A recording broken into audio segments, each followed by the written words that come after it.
Welcome back. In the first ever education address, Superintendent Louis Regis touched on the school system's accomplishments over the past year, challenges the district has faced, as well as the outlook of the new school year. Perhaps the most interesting part of his speech was his agenda for change, noting that GPSS cannot move forward without the necessary resources to solve the problems they've accrued over the past several years. Now, he stated, quote, "Playing catch-up is no longer an option." What does he mean by that? Well, as I mentioned before, we've been spending less than half the national average on our kids. Henceforth, we are playing catch-up. Even if we spent the national average this year, which would be about $389 million, right? They're only asking for like 274, which is about $100 million less, once again, than the national average. But even if we got the national average, like you said, we're still paying catch-up. I mean, we don't have the up-to-date computers for our kids. Our buildings are falling down. We're short of many buildings.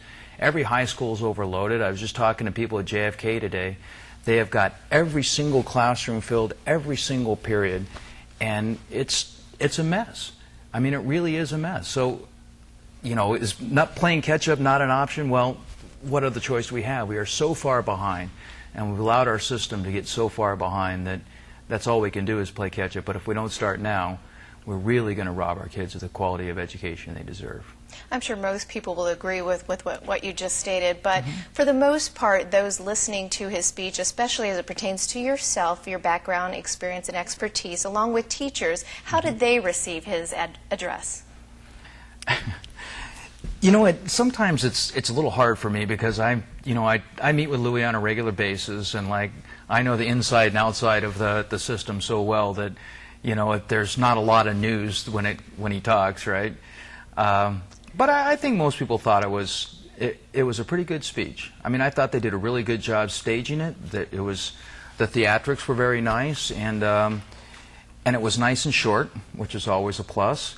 I think it was Franklin Delano Roosevelt, another man who was in a wheelchair, that said the key to being a good public speaker is to be short and be seated. And Louis must have read out on that, and he was. It was a good speech. Okay. Now, Senator Judy Wampat stated she would introduce legislation that would allow Louis to hire a professional management team. What do you think of that idea? Well, I don't think the legislation needs to be introduced at all. Just get it done.